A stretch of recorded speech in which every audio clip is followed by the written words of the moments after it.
troubleshooting apa sampai bisa di coupler gitu loh, gara-gara Elvin nggak mau masuk atau gimana nih?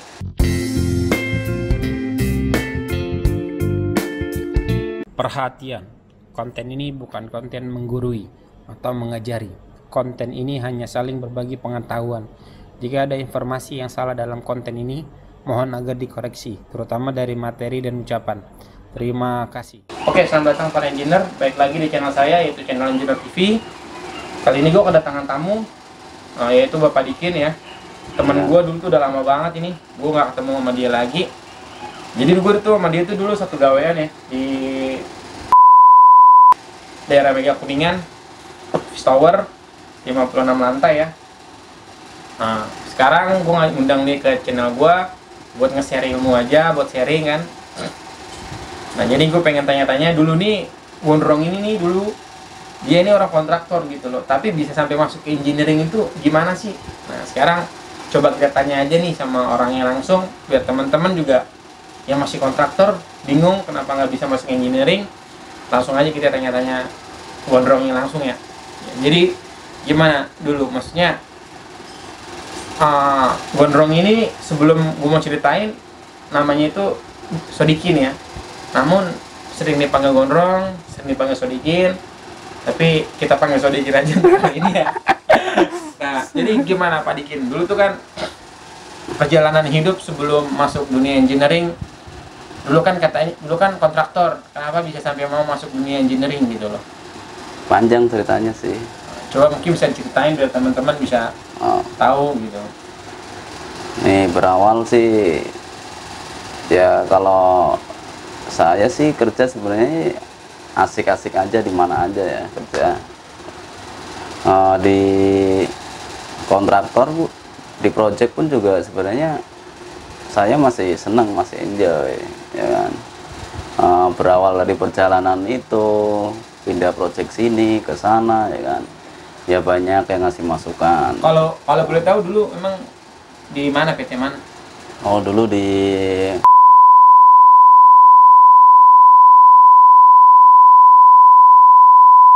Elektrikal ya dulu berarti ya? Betul, bagian elektrikal. Berarti di kontraktor dulu udah di megang daerah mana aja, maksudnya udah lama lah di dunia kontraktor gitu. Kalau di project sih udah berapa ya dunia kontraktor? Udah cukup lama sih. Kalau di Jakarta hampir ada semua sih, dari Jakarta Timur, Selatan, Barat, Itu Jakarta udah ngerjain Pusat. Office Tower udah, apartemen udah dikerjain. Rumah sakit pernah nggak? Pernah ngerjain? Kalau rumah sakit belum pernah ngerjain di rumah sakit. Rata-rata Office Tower, Office terus Tower, apartemen, hotel udah sering tuh. Iya. Berarti terjun ke dunia kontraktor sampai berakhir itu berapa tahun kira-kira? Kira-kira saya mulai terjun di kontraktor itu udah udah lama sih, 10 tahunan kalau nggak salah dari hitungan sekarang. Soalnya waktu saya masuk itu di tahun 2010. Itu masuk di dunia kontraktor. Ya dunia kontraktor kan begitu. Ya project mulai, selesai, pindah lagi. Project mulai, pindah lagi. Saya sih berawal kerja mulai di kontraktor itu di Jakarta Barat. Itu apa, Central Park itu. Central Park? Iya, gitu. di Central Park. Tapi sebelum Central Park itu di Royal Mediterranean Garden. Pindah di dunia engineering itu tahun berapa kira-kira tuh? Pindah di engineering itu tahun 2018. Berarti dari kontraktor itu tahun 2010. Berarti 8 tahun ya? Iya, sekitaran segitu. Berarti 8 tahun di dunia kontraktor, langsung pindah ke dunia manajemen, Iya, engineering. betul.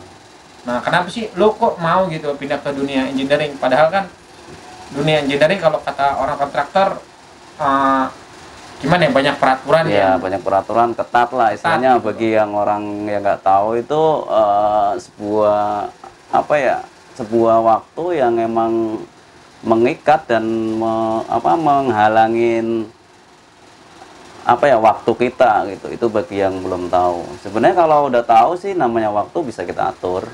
Oh gitu ya.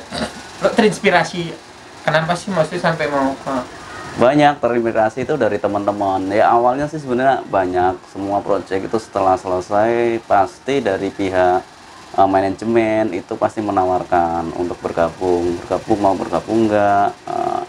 Disitulah terinspirasi dari segi pembicaraan teman, terus orang-orang di sekitar. Namun di waktu itu saya masih belum mau, masih menolak terus dan masih belum menginginkannya. Berarti sering kontrak terus, sering diajak-ajak dulu? Iya, sering diajak-ajak. Mulai dari mana tuh waktu diajak? Mulai dari Pluit. Oh, Pluit pernah juga? Iya, terus di Bekasi pernah tawarin, daerah Jakarta Selatan, Pondok Labu juga udah pernah. Tapi nolak terus ya? Iya. Terus setelah di Jakarta Selatan ini, di Mega Kuningan ini, ya kebetulan banyak kenal temen lah yang sudah di situ di engineering kan. Nah, jadi ditawar-tawarin lah, kita sering bincang-bincang tiap hari ketemu ya kan, temannya kebetulan asik-asik ya kan. Jadi tertarik lah. Saya akhirnya ada berpikiran untuk berminat. Ya udahlah, boleh kita cobalah. Kalau emang di dunia engineering itu ya mungkin siapa tahu kitanya lebih nyaman atau lebih bagaimana kan, namanya kita belum mengalami kan, kita taunya ya takut atau gimana, mikirin waktu, kita tertekan ya kan, istilahnya gitu kan. Karena kalau kata orang-orang kontraktor, engineering itu nggak bebas gitu ya. Yang jelas itu engineering itu nggak bisa masuk sesuka hati gua ya, gitu. betul. Kan kalau gue di kontraktor, besok gua mau masuk, besok mau gua libur ya, bebas, yang penting gaji dipotong. Nanti gaji dipotong kan. Masuk kan ya gitu. bayar, nggak masuk enggak ya kan. Begitu kan kalau kontraktor itu kan, mau gua telat kek, mau gua nggak telat, bebas. Intinya kerjaan selesai. Ya. Beda sama dunia engineering gitu ya. Kalau di dunia engineering kan ya harus sesuai dengan SOP, sesuai kontrak kita, waktu jam kerja kita sudah tentukan. Nah, kita harus menaatin apa yang ada di peraturan manajemen itu gitu. Jadi perjalanan hidupnya begitu ya, maksudnya sampai bisa masuk ke dunia engineering itu ketika di era Mega Kuningan baru mau. Iya, baru mau. Itu pun juga kalau nggak ketemu temennya yang asik-asik, mungkin ya saya pun belum sempat ingin masuk ke dunia engineering. Pasti masih enjoy aja di project, ya di kontraktor. Ya. Dulu di kontraktor tuh ngerjain elektrikal. Iya, saya ceritain nggak mesti kerjanya itu ngapain aja? Oh, bisanya kerjanya sih ya biasanya namanya di kontraktor ya namanya teknisi yang ngerjain instalasi, wiring, piping ya kan. Seiring dengan waktunya berjalan ya kita kan nggak mungkin jadi tukang terus kan. Betul, pasti pengen maju gitu. Pengen maju kan.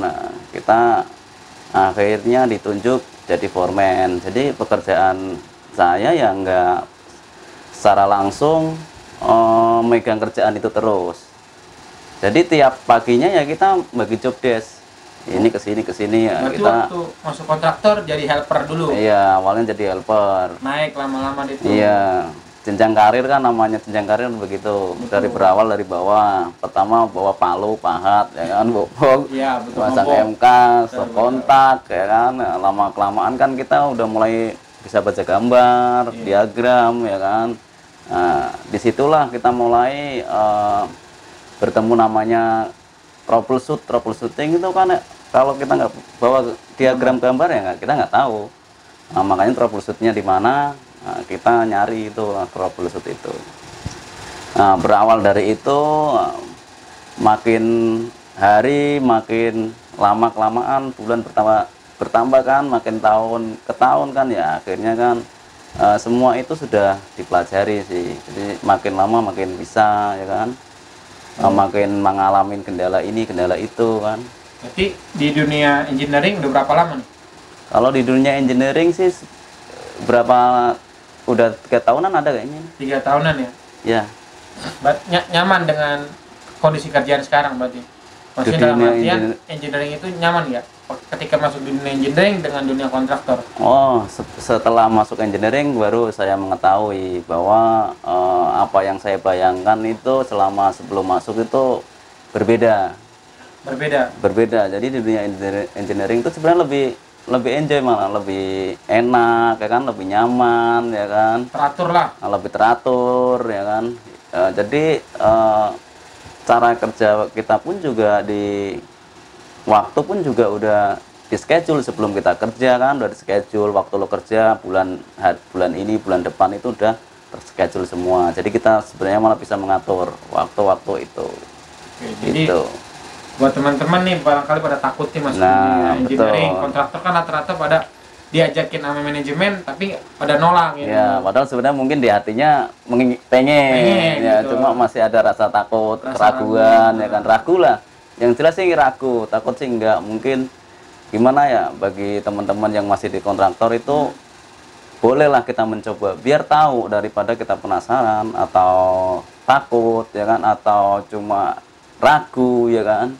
Sebenarnya itu lebih bagus di engineering itu, fasilitas ada, ya kan, asuransi dijamin, Asuransi dijamin. ya, BPJS semua satu keluarga, anak istri. Oh, berarti kalau kontraktor nggak ada? Kalau di kontraktor itu nggak ada, ya kan. Kalau di engineering kan ada apa, asuransi, BPJS, ya kan, BPJS kesehatan, ya, tenaga kerja, ya kan, lebih lengkap lah dibanding kontraktor gitu loh. betul. Tapi kalau kontraktor kan rame ya, maksudnya orang-orangnya kan unik gitu loh. Iya. Di engineering kan kita bertemu Nah. dengan tenan, bertemu dengan penghuni gitu loh. Kalau di kontraktor kan enggak, bebas. Iya, emang ya perbedaannya seperti itu sebenarnya. Kita kalau di kontraktor itu yang penting asal disuruh kerjain. Selesai, kerja. target seminggu ini harus kelar gitu. Beda kalau sama di dunia engineer itu kan, di engineering itu kita sebenarnya sudah ada job desk, ya kan. Cuma pekerjaan bisa urgent ketika ada komplain di tenan, ya itu kalau di engineering, ya kan. Bedanya gitu. Terus kalau di dunia engineering sampai juga nggak tahu cuma elektrikal, dan maksudnya sampai bisa belajar di plumbing, bisa belajar di AC, tentang sistem bus gitu. Betul. Kalau di engineering itu lebih banyak ilmunya sebenarnya. Jadi berawal dari kita tahu nih satu item, ya kan. Berhubung kita udah masuk di engineering, ya di engineering itu kan banyak sistem, bahkan komplit kan, ada apa aja. Disitulah kita mulai belajar, mulai dari AC, ya kan, chiller, ya kan, mulai dari sound system, lift, semua kita belajar lah. Ya, intinya gitu. Ilmu kita itu sebenarnya makin nambah. Ya kita bekerja sambil menambah ilmu, intinya gitu. Mantap lah. Jadi pengalaman yang sekarang di dunia engineering sangat bermanfaat. Ya, sangat bermanfaat. Oke, jadi nah, pada pertanyaan nih mungkin buat teman-teman nih, kendala apa sih yang ditemuin ketika masuk dunia engineering gitu Pak? Pernah nggak nemuin kendala yang troubleshooting gitu? Banyak sih kalau di dunia engineering sih, bermacam-macam kan. Kita di situ megang banyak sistem sih. Karena kan sekarang kan dia office tower nih. Iya. Nah, office tower kan pasti beda sama apartemen, sama hotel. Betul. Semua item pasti berbeda-beda. Intinya kalau jenisnya tempatnya berbeda, ya pasti berbeda. Kecuali walaupun beda tempat, tapi sama. Contohnya kayak apartemen, office, itu sistem sebenarnya hampir sama. Cuma mungkin berbeda cara aplikasinya aja. Terus pernah ngalamin banjir nggak ketika dalam dunia engineering? Banjir itu kalau di dunia engineering ya pasti mengalami, namanya banjir itu kan fenomena alam ya. Betul. Pasti, apalagi di kalangan Jakarta kan, wah banjir mah kalau sekali hujan sehari semalam aja, udah banjir. Sampit yang banjir atau gimana? Maksudnya nggak backup atau gimana? Kalau sampit mungkin sebenarnya backup. Cuma ya karena emang debit hujannya yang deras ya kan, nggak sesuai dengan kapasitas yang ada, ya air berputar aja, keluar masuk kan, dari sampit dikeluarin, keluar tata kota udah luber, mau ngapain, ya kan. Akhirnya balik lagi percuma masuk lagi, transfer tapi baik lagi gitu. Nah itulah yang bisa mengakibatkan fatal, kebanjiran ya, karena emang debit airnya sudah banyak. Berbeda kalau di lain tempat yang mungkin lokasinya lebih tinggi ya kan, bisa di lokasinya masih bisa menampung air, ya mungkin masih selamat dengan Kan hal banjir seperti oke, itu. kan gondrong ini kan sisi elektrikal ya. Iya. Mungkin pernah nemuin troubleshooting yang benar-benar di LVDP gitu loh. Maksudnya saya mau nanya aja nih, kenapa sih kadang-kadang LVDP itu nggak mau nge-backup gitu loh. Maksudnya dalam artian gagal closing gitu. Oh, kalau Pernah soal nemuin nggak? Maksudnya troubleshooting pernah nggak? soal troubleshoot ya bisa aja. Pernah nemuin kan? Ya pernah nemuin ya. Contohnya gini aja.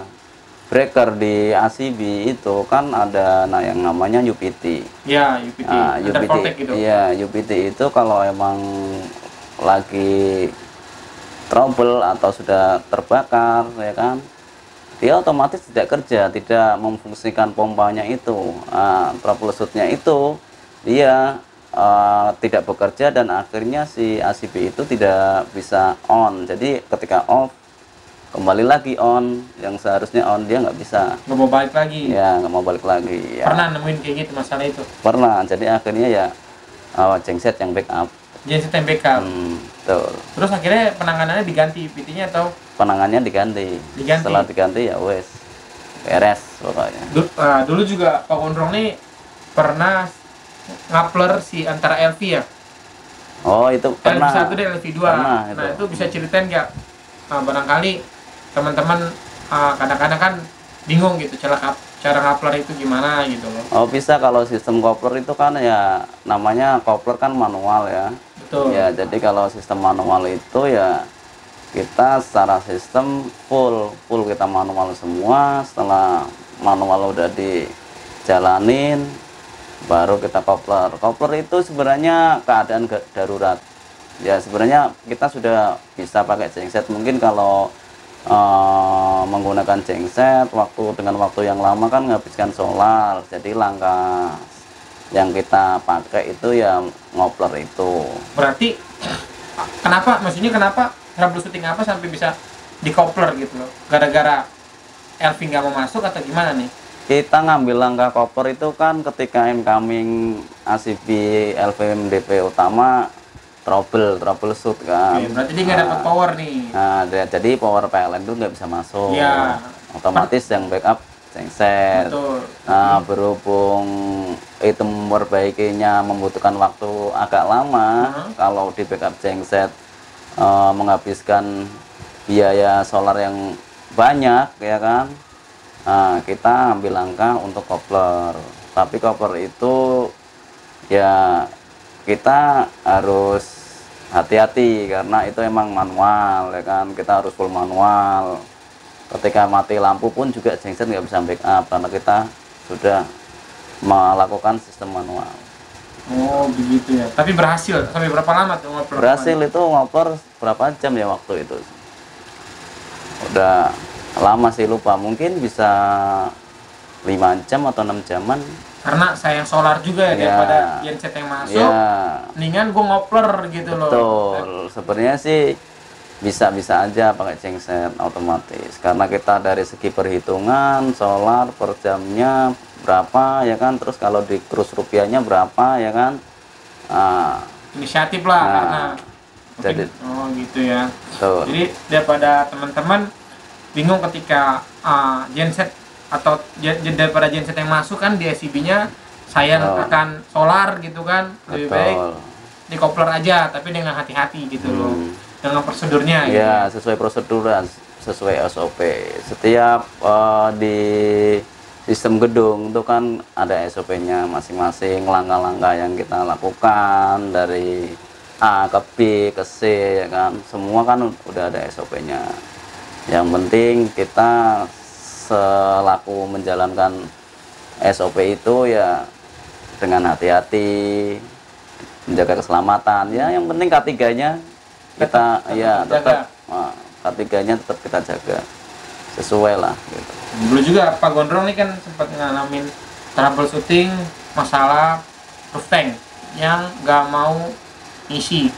Oh, roof tank itu kenapa tuh? Mungkin bisa ceritain buat pengalaman lah, sharing-sharing aja. Iya, itu buat pengalaman teman-teman yang namanya Pak panel pompa, transfer pompa ke roof tank itu selalu diingatkan. Setiap 6 bulan kita harus ngecek yang namanya WLC. Berarti per setengah tahun atau per 6 bulan kita mesti ngecek WLC. Betul. Di roof tank. Di roof tank, di ground tanknya. Nah, itu Kenapa kan tuh? bisa kemungkinan bisa kotor, bisa putus. Kita nggak tahu kan ngedeteksinya, kalau putus ngedeteksi kosong ya kan. Ini yang ngibatin kosong, seakan-akan betul, statusnya itu bohong gitu loh. Jadi status itu tidak membaca. Ya membaca, mungkin membaca kosong tapi sebenarnya itu penuh ya kan. Terus kalau yang di atas walaupun kosong, pemerintah pengen running nggak bisa karena di ground tanknya putus, seolah-olah di ground tanknya itu nggak ada air, jadi makanya mengakibatkan yang di roof tank itu kosong. Oh begitu. Tapi pernah ngalamin? Oh pernah ya, semua itu ya namanya sistem ya kayak gitu ya pasti. Itu gara-gara kotor ya baju gitu ya? Itu gara-gara putus. Putus di WLC-nya atau putus di konekannya? Itu di konekan WLC yang di ground tanknya, yang di kontrolnya itu dia putus di tengah. Jadi dicek itu pas tahu itu pas di bagaimana tuh? Mesti sampai bisa tahu gitu loh. Bisa, kan kita harus cek satu persatu, kita tester kan. Tester di jalur WLC-nya itu. Di jalur WLC-nya. Yang ke atas, yang ke bawah. Ya kita tes semua, yang nggak nyambung yang mana ya kan. Gitu diketahuinya ya seperti itu. Kalau nggak nyambung otomatis putus di jalan. Nah, putusnya itu kenapa kan kita ya nggak tahu. Semua itu dari perawatan kita, makanya kita harus rutin merawat, menjaga ya kan. Preventive maintenance-nya lebih sering dilakukan lah. Sering. Jadi bisa menganalisis sesuatu hal yang harus perlu diganti ya kita harus ganti. Yang harus diperbaikin ya kita harus dischedule-kan kapan waktu kita harus memperbaiki itu. Bagi teman-teman yang punya angan-angan untuk menjadi engineering, yang masih kerja di kontraktor, ya kalau masih ragu ya bolehlah dicoba biar ngerasain setahun, 2 tahun, bolehlah, ntar kita bisa membandingkan pengalaman itu.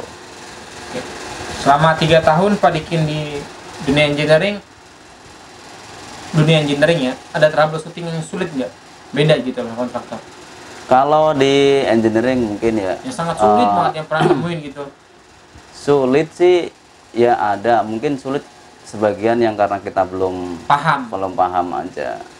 Ya setelah kita lakukan trouble. Cukup sekian paling ya video ini kali ini ya Pak Dikin ya. Mungkin terima kasih banyak udah ngeluangin waktu ke channel saya. Nanti akan kita bahas lagi masalah perawatan gedung, preventif dan maintenance ya. Di sesi berikutnya.